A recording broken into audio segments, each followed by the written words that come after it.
Hey guys, Toolman Tim here. Welcome back to the workshop where we build business, create community, find freedom, and share success. It's Wednesday morning, which means it's time for another Tool Time Gear review. And this week, I have got a follow-up to a month ago. I did kind of an unboxing, first reaction, just used it to mow once kind of review on this mower because I loved it so damn much I just had to talk about it. I've had a ton of questions, the video is doing really well, and I wanted to do a follow-up now that we've had a full month of mowing with our business, with this beast, and let you know what I thought. So hang in there.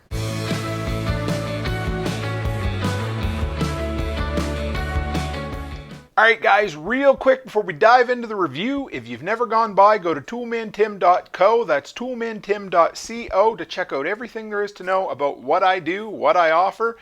Check out my content creation schedule and go by the shop where I have a list of recommended Amazon products that have solved problems for me in my business, have either made me money or saved me money around the house, in the workshop, or in my business. Things like I spilled paint on siding, how do I get it off? Or I need to hang a really heavy picture on a wall, but I can't drill any holes. What do I do? So run by there. And real quick, if you're new and you want to keep seeing these cool videos, hit that subscribe button and keep coming back and interact with our community.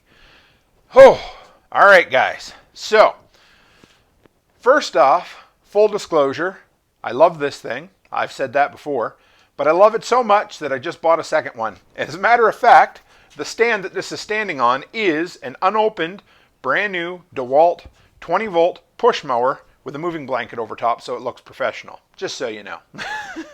Anyway, so I want to tell you some of the follow-up that I have found using this. I've used this a full month now. My kids have used it when they're mowing with me. I've used it. And first off, I love it. So any of the little tiny complaints you're going to hear are minor, but I wanted to let you know what I thought of it. So I've had a ton of questions on social media. I thought I would share a few of those right quick to let you know what I thought. So one thing that really kind of pissed me off before I get started were these chargers. I got asked last night online, what kind of chargers come with it? I just ordered one. They're 0.5 amp hour chargers. They are slow as all get out. But if you're into DeWalt landscaping gear, you need to have one of those 4 battery quick chargers, rapid chargers. They are the cat's ass. Check out my review on those. If I remember, I'll throw it in the description below. But these chargers, I don't want to say they're useless, but you're not going to be charging your battery and keep mowing the same day. It's going to take forever. Or at least you go out in the morning, go in, have breakfast, work all day, and then they'll be charged at night. Because even with the rapid charger, I think it's close to 2 hours to charge those batteries because they are big beasts. But they take up a lot. They add a lot of weight to the mower. But that's neither here nor there. People just wanted to know. I was blown away they even threw in 2 chargers. I think I'd have been happier with maybe 1 rapid. Nah, that wouldn't work either. But I did see that Milwaukee has these nice new dual rapid chargers for their, not Milwaukee, Tim, Makita has these nice dual battery rapid chargers they're shipping with like their worm drive saws, say that 10 times fast, and a bunch of other equipment. So maybe that'll be something DeWalt will come out with for this kind of stuff. But honestly, if you're into this, it's worth having, and it'll run off an inverter, an 800 watt inverter in a truck if you want to do that. So the next question I got asked is, man, if this works great with those 10 amp hour 20 volt batteries, it will probably work. People are interested in, number one, will it work well with the 5 amp hour 20 volt batteries, and will it work with the 60 volt flex volt batteries? And the answer is, it depends, or a yes, no, and maybe. So number one, for whatever reason, I'm not sure the chemistry or the physics or anything in the design of the big 20 amp, hang in there a second. Okay, so I'm not sure the chemistry, the makeup, whatever in these 20 volt, 10 amp hour bricks of a battery. They're awesome, I love them. I've been using them on I had to cut a whole bunch of stones for a walkway that I'm working on, so I used my angle grinder, and this thing lasted forever. I don't even know how many cuts I made on those little brick style stepper stones, but it's great. They're an awesome battery to have for longevity and long life.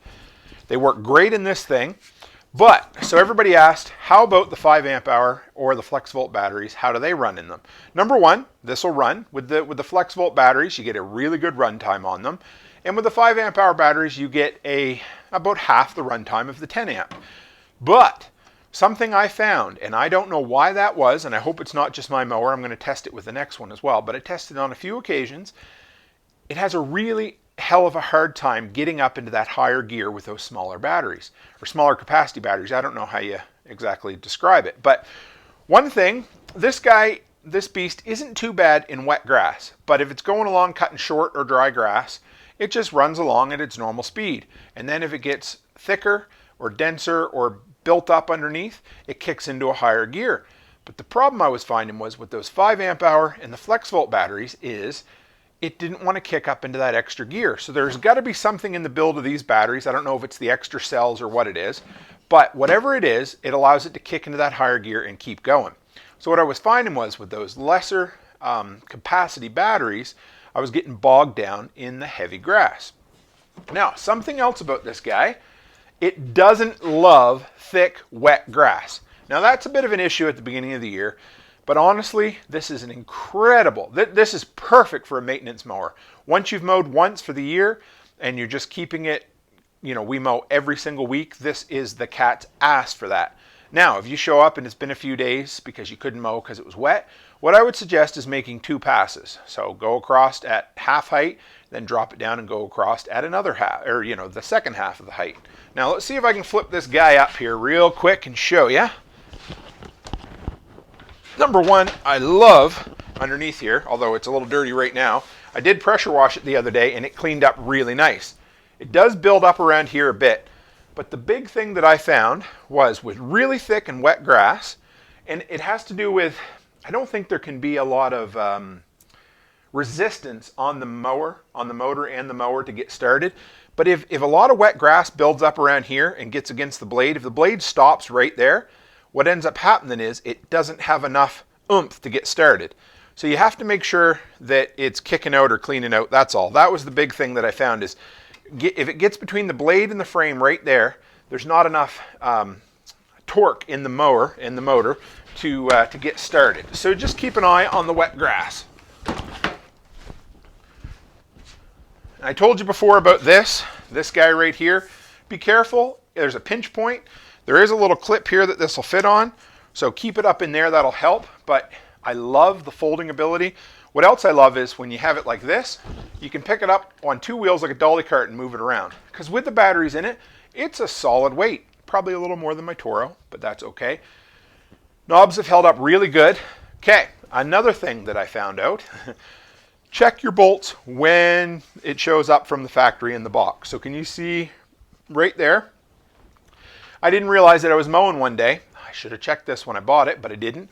I used it for a couple of weeks, no problem, and these little lock nuts on the inside, one of them backed off.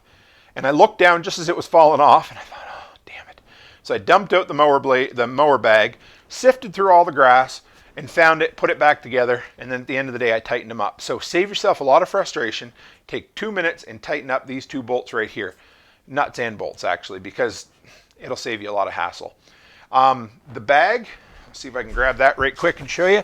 I'm not sure how well it'll go in with the handles down. Grass everywhere. So like everything else, you pull that up right there and you're done. I actually like, this seems to give me a better seal than my gas Toro. It seems to hold in better, seems to have a better spring to it, and I really like it. Like all of them, if you let it get too full, every single time you go to pull it out, you're going to have extra grass on the lawn. So either don't let it get too full, or after you dump your bag, run over it with the mower again and suck those clips back up. I've run some tests with this thing, and I'm getting about 6 average residential lawns with the battery life.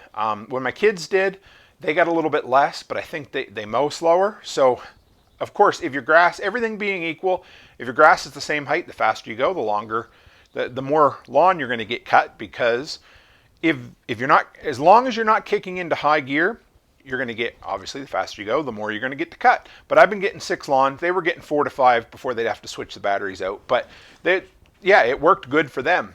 Another complaint that I heard, actually I heard from a fellow community member, they sent it back right away because they bent the blade up. Now I will say that this blade is a little bit thinner than it probably should be. You can order replacement blades on Amazon and on Dewalt.com. but they have a very universal kind of fit. So I'm going to try my hand at putting, because you know I love to upgrade my stuff, at putting a little heavier blade on there. I think it'll be a huge upgrade, and I'll fill you in next year when I do my 1-year review on this thing. Hopefully it's as successful as my weed whipper with the heavier still head on it. But yeah, so there's a few complaints about the thinness of the blade. Just don't go and hit any stumps. You should be okay. But honestly, that would be the one thing I'd probably try to upgrade on this. Had to get my notes out for this so that I can give you the part numbers. But so the replacement blade is considered a 20-inch. It's a 21-inch mower, but it's a nominal 20-inch blade. The part number, if you're looking for it, is DWO1DT220.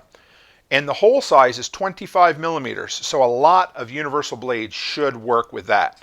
The blade weighs about a pound, so be careful when ordering a replacement. The heavier one, so yeah. So basically what I'm saying is their weight on their replacement blade is a pound. So if you end up getting a heavier one, just be careful. I don't want you to, destroy the motor or the shaft or anything like that. Now another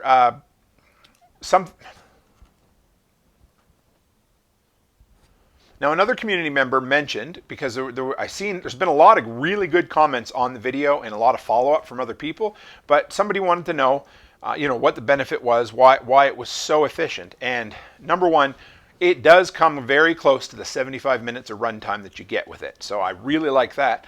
But it's brushless, but it's also a direct drive motor. So you're not driving a shaft or anything like that. It's just the motor's right on top and it spins, and so that has gone a long way in creating efficiency and allowing you to get super long runtime with this.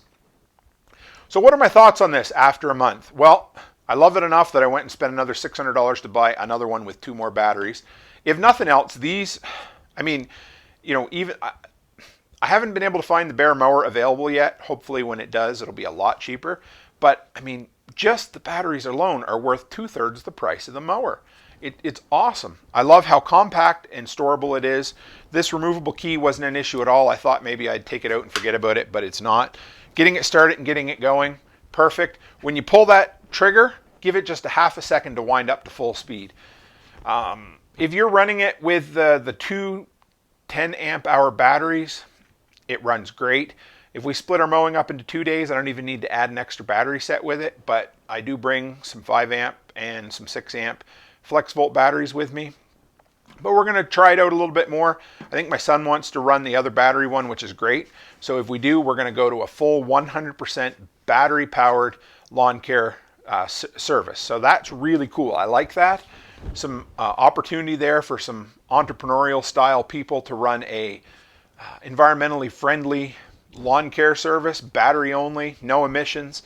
But I know I say it all the time, but the benefits of battery are incredible. No smell, no noise, no spilled gas, no mixed gas. Refueling takes seconds, not minutes.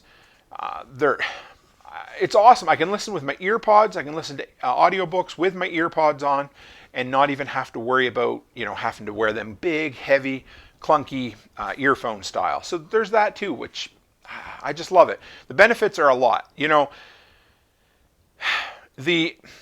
Is it as powerful as a gas mower? Not quite. Definitely in the really thick, really wet grass, you are still going to see an improvement with the gas powered because it just has that little extra oomph.